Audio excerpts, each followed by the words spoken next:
What do you do when you fail, and how do you handle it? What do you do when you fail?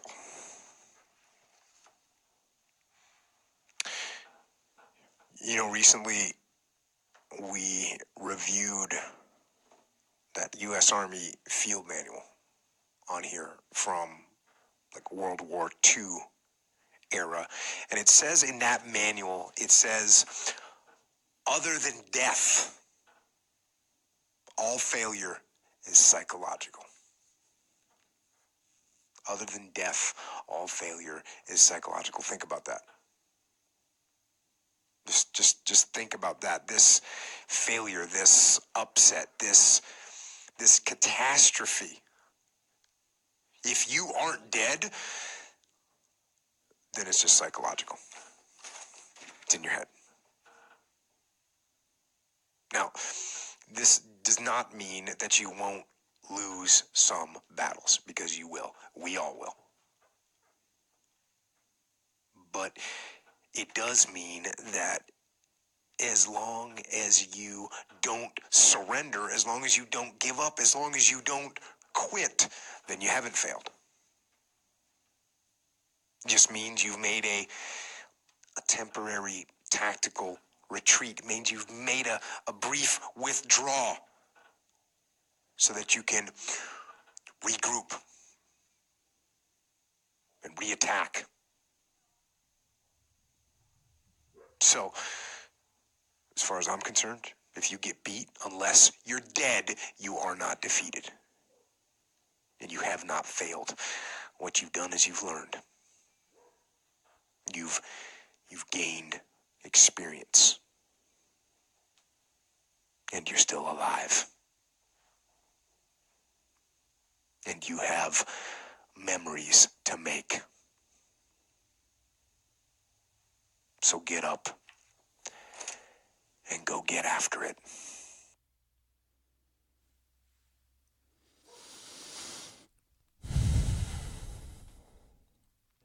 Me getting back on the microphone, there was a very, very real and distinct possibility that I wouldn't do it again.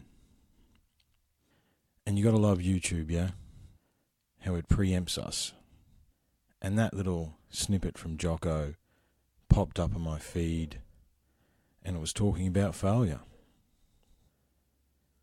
Because I have had, on about 4 occasions this year, a distinct sense of failure.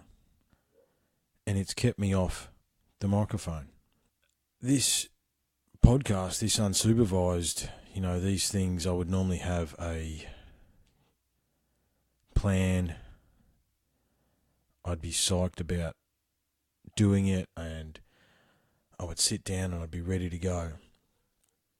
However, it's taken me weeks to get to the point where I've turned the microphone on. In fact, it's been 89 days since I last sat down in the refinery to record a podcast. And that little snippet of Jocko's, it was one of the steps that brought me back around. Because as I said, I've had a distinct sense of failure this year. I felt like I've failed as a friend, failed as a provider, as a worker. And therefore, that then trickles on to failure as a husband. I feel like I've failed as a father.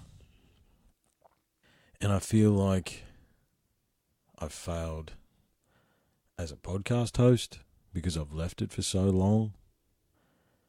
And it's interesting, I fell back into depression for a little while. Basically, I put everything I had into the work that I was doing at the time, and that ended abruptly through, definite some fault of mine, however, unexpected and completely off guard. Truly had the rug pulled from out underneath my feet. And I think it's those unexpected things that affect us the most.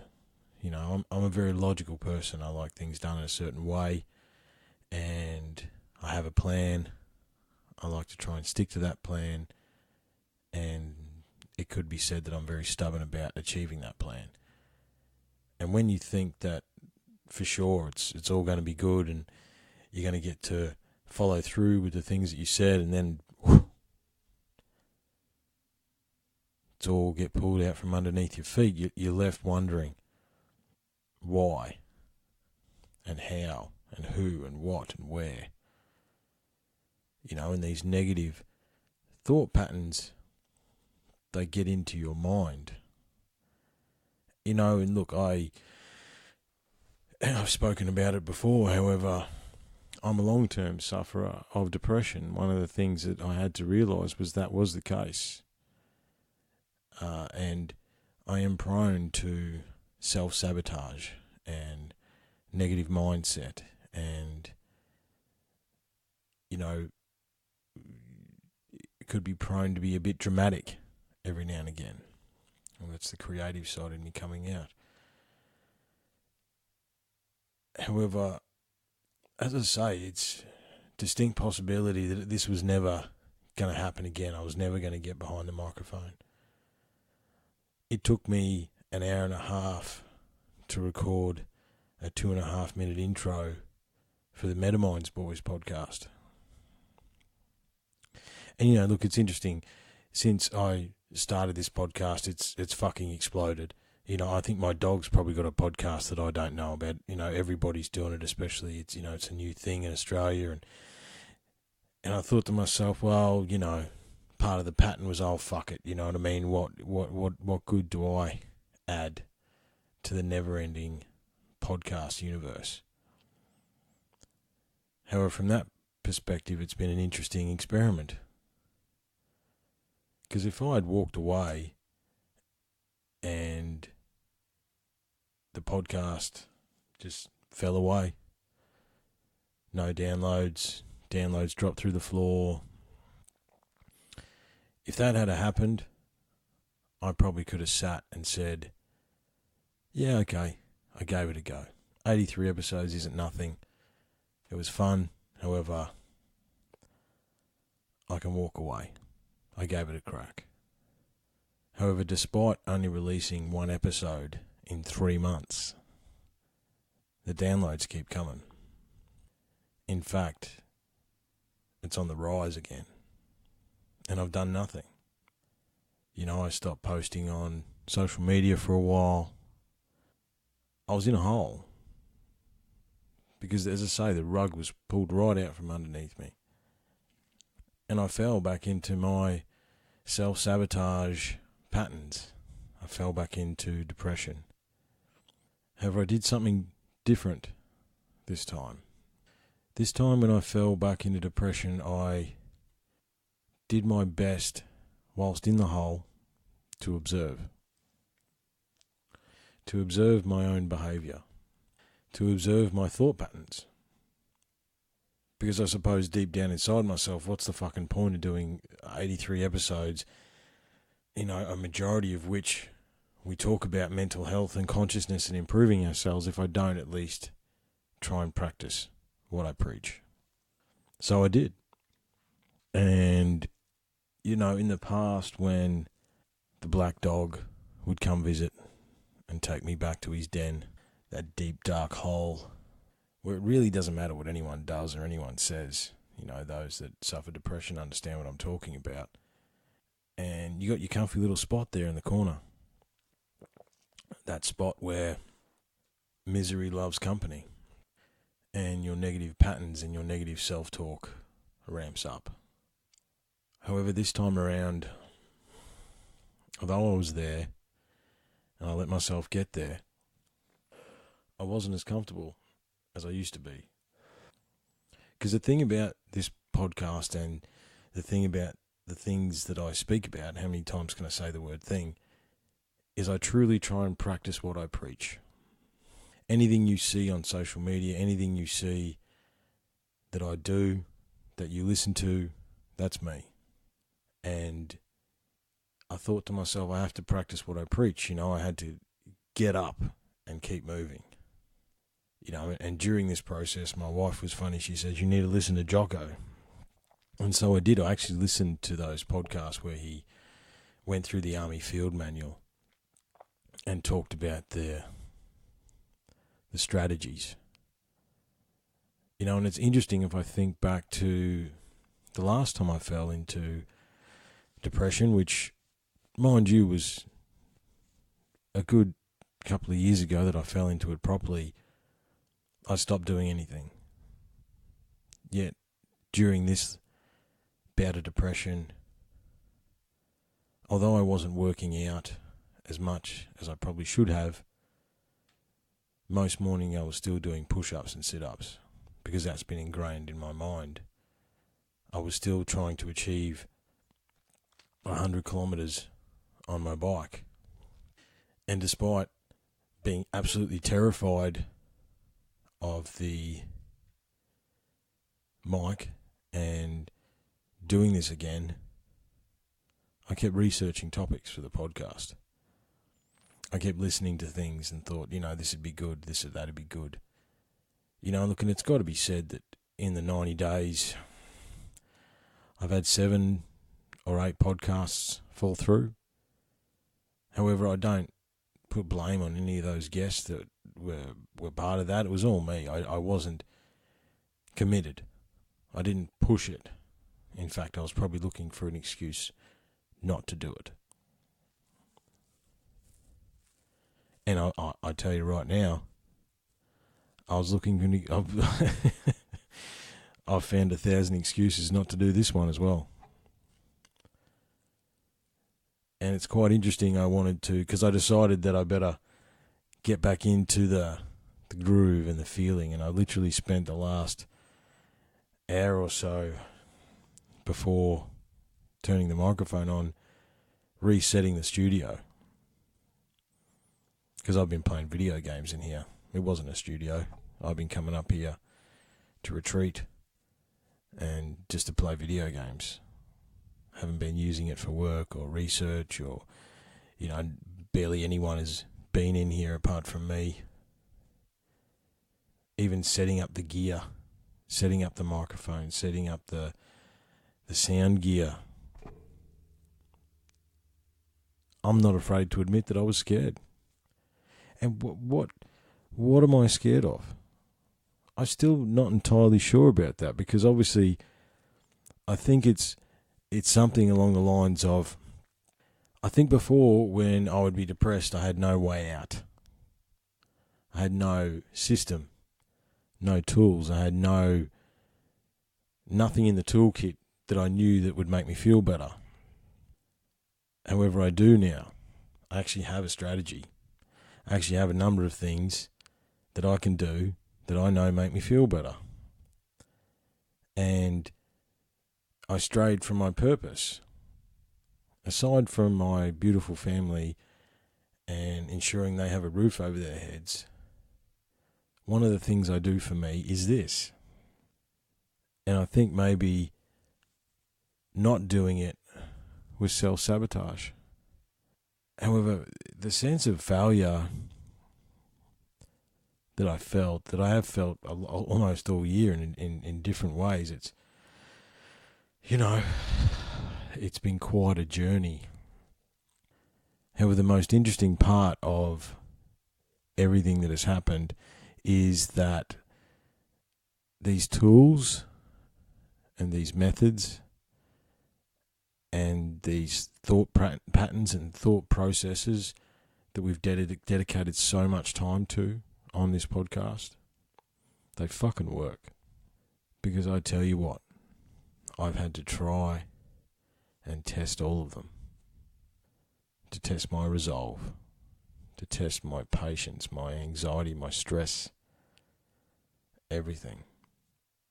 When you think, and it's still the twisted thought patterns that we've talked about 1,000 times, your job is not who you are. However, my job provides a roof and food for my family.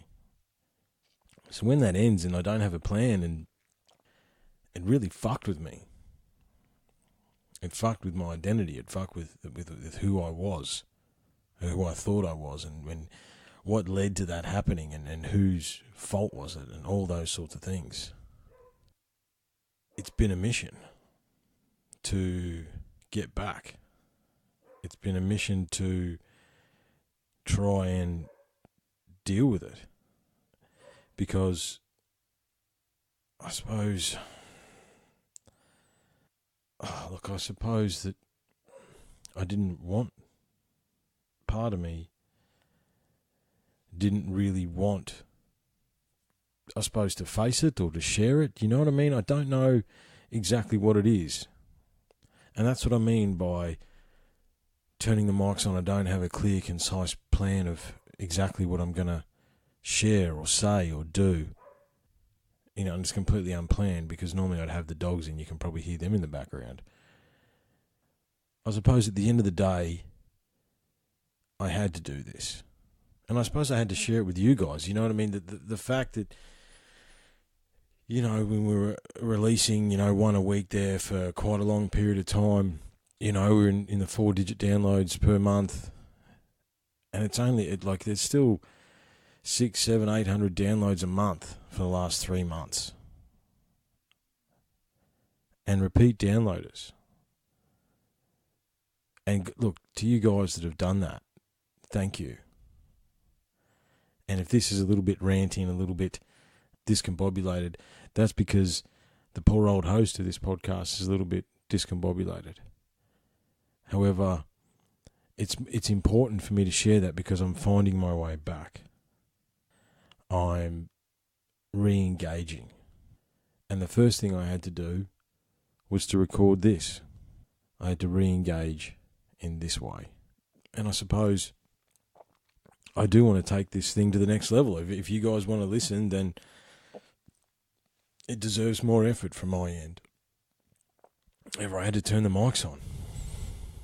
I was fucking scared to turn the mics on. I'm not afraid to admit that.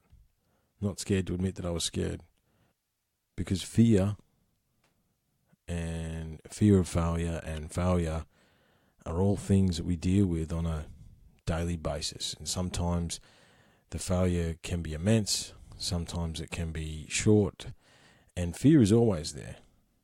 However, again, trying to practice what I preach is what is behind fear. Nothing's behind fear. And courage is not being fearless. Courage is feeling the fear and doing it anyway. And I suppose with a few of my brother's support, and definitely my wife's support, I'm doing it anyway. And look, I think now's a good time to, you know, I try and not mention my kids or my wife. I'm happy to talk about my personal experiences, how I generally keep them out of it, because that's they are their own people. And you won't see them on my social media very rarely, you know, unless it's my beautiful wife's birthday or something like that.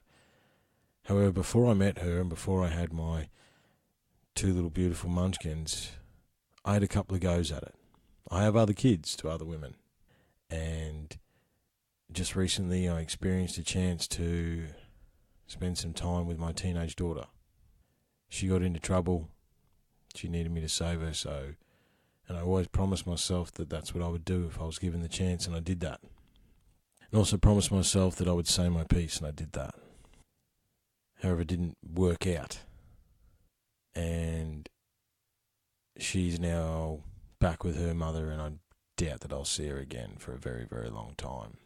Because there's many different reasons, and some of them definitely my fault, and I must take responsibility. I'm definitely involved in a lot of it.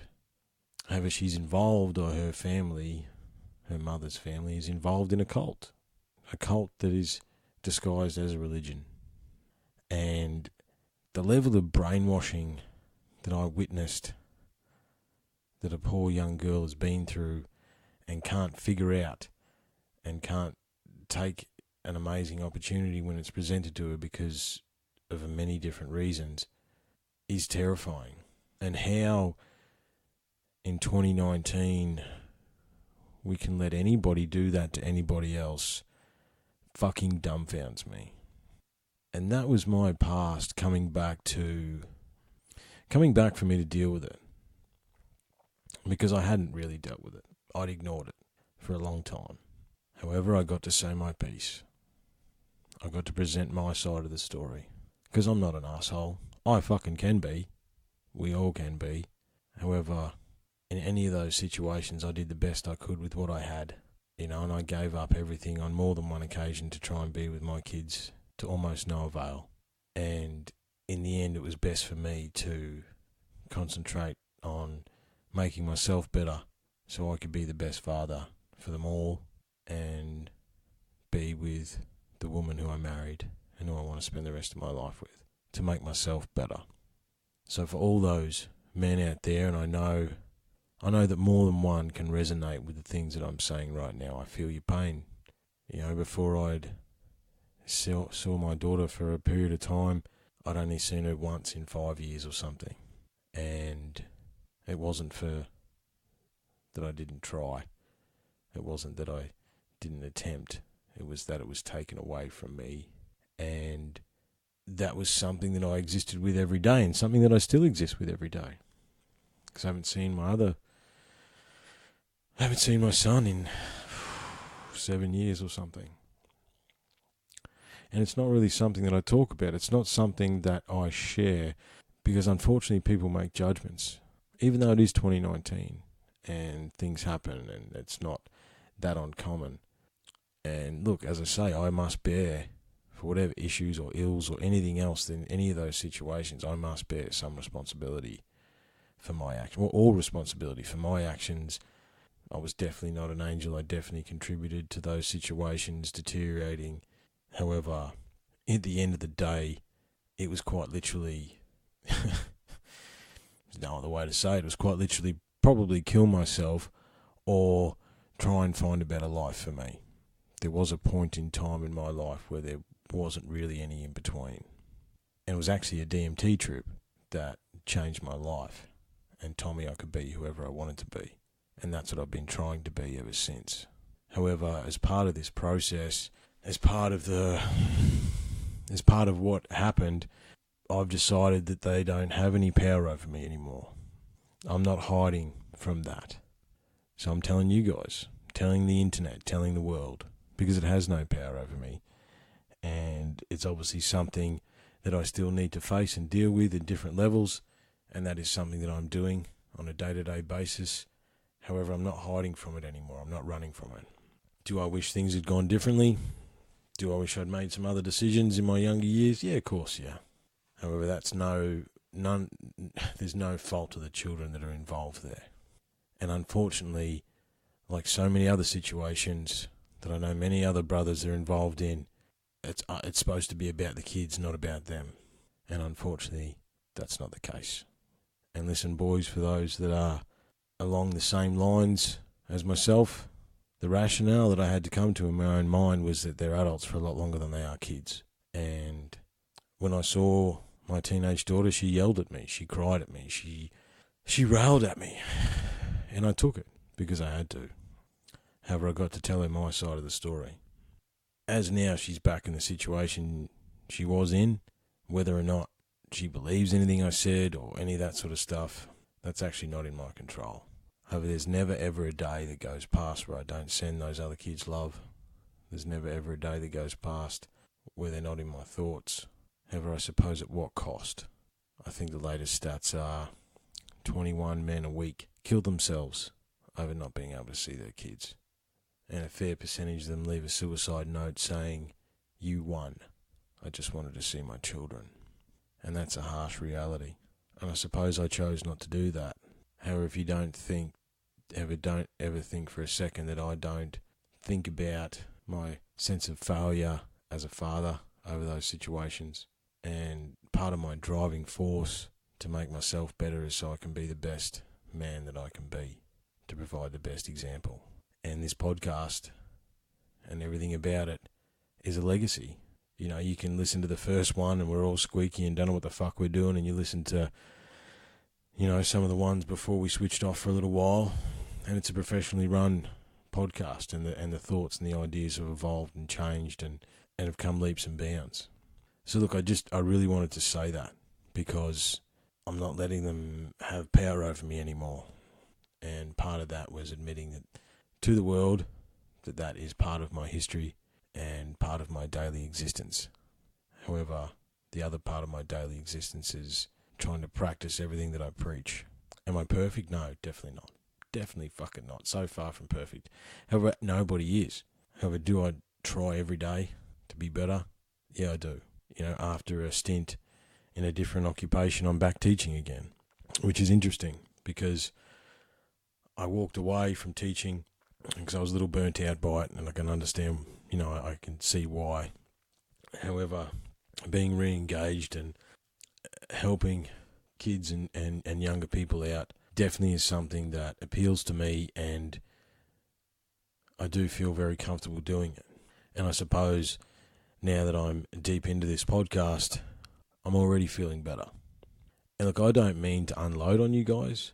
However, part of what this is about is knowledge and control. That's actually a lesson I learned from the police. I wasn't involved in trouble with the police. However, that was part of the journey that I've been on recently. And if you are, how they deem that you're an accessory or guilty of a crime is knowledge and control. Did you have knowledge that what was happening was illegal? Yes or no? Did you have control over attempting to stop it or removing yourself from the situation? Yes or no? If you had knowledge that it was a crime and you had control to either stop it or remove yourself from it and you didn't, you're guilty. It's an interesting concept, isn't it? Knowledge and control. How many of us are guilty? I'll put my hand up. How many of us have had knowledge and control of a situation and decided not to do what it is we should have done, and then therefore we are guilty of it? I suppose over the last few months I've been made to look at myself and take responsibility for my actions and truly feel them empathically and see them and truly work through my anxiety. I can't even express to you the levels of stress and anxiety that I've been through in the last few months. Levels that I didn't even understand existed, yet there they were. And throughout all this, I still had to go to work every day and teach. You know, I still try to get on my bike. I still try to do my push-ups and sit-ups in the morning. I still had to hug my kids and kiss my wife and all those things. And I'm not saying that I deserve a medal for all that. However, I'm pretty sure there's boys that are listening to this that know exactly what I'm talking about and how difficult it is. There were times, guys, where I was in the middle of teaching a class and I wanted to run away. So fucking close. Just walking out of the class, in the middle of the class. The anxiety and the stress was that much. It was almost like noise in my ear. However, I didn't, because that's not the way. That's not what we do, is it, boys? We keep fucking moving. We keep hustling. However, the thing is you get stuck in those negative mindset and those sabotage patterns, and you stop doing the things that you know will make you better. You know, throughout this process, it's no surprise that stress and anxiety leads to stress and anxiety eating. I have a definite sugar problem, and I indulge myself, and I've put on 5 kilos. I'm still 90 kilos or under, and I've maintained that for like over 2 years now, and that's something super proud of. However, you know, this time last year I was 80, and now I'm 90, so I've put 10 kilos on over a year. I'm not happy about that. However, these negative patterns and negative thought processes and ways to deal with stress, they fucking take you over. Like it's amazing to see it, you know, and to try and be an observer of it. And I think the thing is, boys, is that, and girls, that if we can try to observe ourselves in those situations, which is what I've been trying to do, and it's so fucking difficult when you're in the depths of stress and anxiety and depression and failure and just darkness, you know what I mean? Just black. To try and observe that and go, hang on a minute, majority of this is just in your head, because that's actually the case, guys. It's just in your head. And you have a strategy and a way to deal with it. And the things that we've talked about on this podcast about evolving consciousness and being the observer and changing your thought patterns and, you know, not falling into the negative thought patterns, all these things, everything that we've spoken about on this podcast, it works, guys. It works because I tested it and I tried it. And I cannot thank all the boys that were involved in this podcast from the start, and my wife, and most importantly, the listeners that keep downloading us and keep wanting to listen to a little indie podcast from Australia, because everything that we've done as far as mental health and discussing, you know, belief systems, all the things that I've spoken about, if you apply the things that we've talked about, they work. And I implore you to employ those things. And I think because my little rants, my little unsupervised is coming to an end, I only had a couple more things I wanted to talk about. However, on this thought pattern, if you've got to go back and have a listen to some of the things that we've spoken about, go back and have a listen, because they work. And if you want to judge me over my past, that's fine. Peace and love to everyone. Right? Everybody has a past. And before you judge someone else, I've got a meme, and I'm like a meme collector. And one of the memes I've got says, before you judge someone else, realise that you're probably a piece of shit too. And I'm not saying you are, and I'm not saying I am. I'm saying we experience life. And in the situations that we are presented, we try and do the best we can. Even if upon reflection, it definitely wasn't the best version of ourselves. At that time, in that situation, we did what we could. Before I sign off, I just wanted to discuss the fact that half of Australia is on fire. Because it drives me fucking crazy that we do not backburn. That we do not burn the brush and the leaves and the fuel that is fueling these fires and killing people and destroying their homes. Because for whatever reason, and we decided to literally fence off our national parks. Like, there's literally fences around our national parks. And we don't allow the rangers to do their job correctly. And we don't strategically backburn or burn the places. Ashes to ashes, dust to dust. That is what it is actually about. I spent a lot of time in my late teens and early 20s in the Northern Territory, which has got Arnhem Land, which is basically bush and scrub for as far as the eye can see. Do you ever hear of a fire in the Northern Territory? You don't. Do you know why you don't? Because our Indigenous brothers and sisters up there strategically backburn every year to ensure regrowth and to ensure the bush stays healthy. We are not saving the trees and saving the forest by not looking after it. We are custodians of this land. And if we actually got over ourselves and talked to the true custodians of this land, the Indigenous people of this land, they could teach us how to look after this land. And one of the things they would say, and one of the things that they do, is they backburn. And they put proper fire breaks and all the things. You know, I think that's going around. The New South Wales government pulled $70 million out of Country Fire Authority or Rural Fire Service or whatever it is in New South Wales. And literally half of it's on fire right now.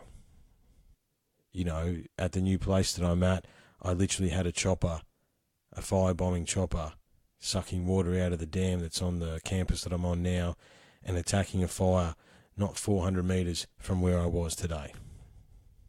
The other side of this coin, well, not the other side, but the other part of this, and it's something that I do want to spend some more time on in the future, is that are we going to admit that the climate is changing? Are we going to see that everything's a bit fucking weird and fucked up? That it's 40 degrees in November in Brisbane? That records keep tumbling, whether they be heat or cold, across the planet? It's not about global warming. It's not about anything about that. It's about climate change. Now, does this planet go through its own cycles all by itself to changing over the billions of years that this planet has existed? Yes, it does. However, to pretend that having 7 billion people, or 7.5 billion, or however many, I think it's 7.5 billion people now on this planet with cars and power and blah, blah, blah, that's not going to affect what happens to this big blue ball hurtling through space, is also fairly ignorant. Literally cutting hectares of forest down every fucking day is going to have an impact. And the thing about it is that if we do not wake up and realise that we're not doing the things that not only help us, to go back to what I've been talking about the whole time, but help us, plural, as in Team Human, and help us, the planet that we actually exist on, that gives us every single thing that we have, everything that you have in front of you, everything that you see, everything that you touch, everything that you feel that exists in our modern Western society has come from the earth. If we do not realise that and make changes soon, Mother Nature's going to kick our ass. She already is, if you pay attention. Righto, guys. I've got some really cool stuff coming up. I had to force myself to do this. Those that take the time to download this and listen to me ramble, thank you very, very much. Thank everybody for their time and their patience to listen to us and listen to me and listen to the podcast. If you enjoy it, please spread the word. We're going to finish with bathe in the sun, because I think we all need to bathe in the sun. And the other thing is, guys, without darkness, there is no light, and without light, there is no darkness. They go hand in hand. And I think, again, something we've spoken about before, but I've applied, tried and tested, is it's not about running away from your darkness. It's not about ignoring it. It's not about pretending that it's not there. It's about acknowledging it and seeing that it is there, and seeing it for what it is, if it is part of you. And we all have the dark side of this, all of us. There's no point pretending that we don't. However, through applying the lessons, the tools and the methods that we spoke about here, you can start to shake hands with the beast. You can start to acknowledge your darkness as part of who you are, and not having it be a bad thing, because it's part of us all. And it's just another one of those things, part of being human. Thanks very much, guys. I hope you got something out of this. As I'm ending this, I feel a lot lighter. It's not just about when everything's awesome. Sometimes it's about when things are shit and how we deal with that. Thanks very much, guys. Look after yourselves. We'll talk soon. Cheers.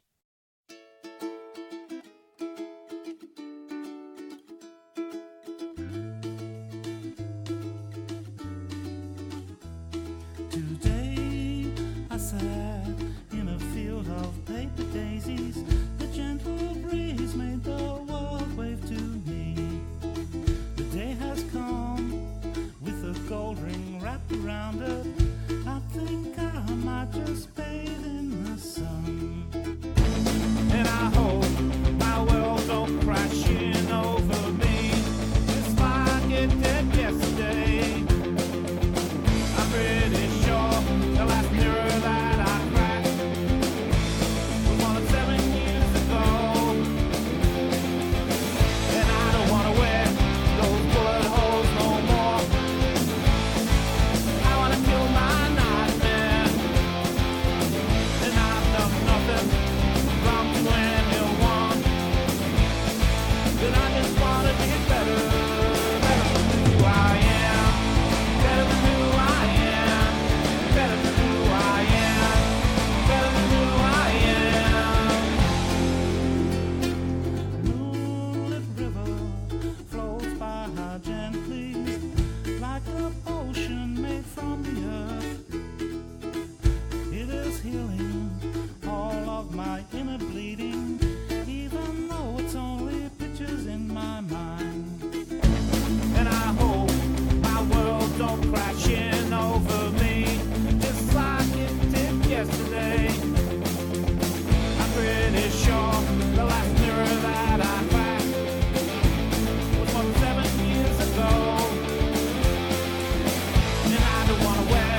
daisies.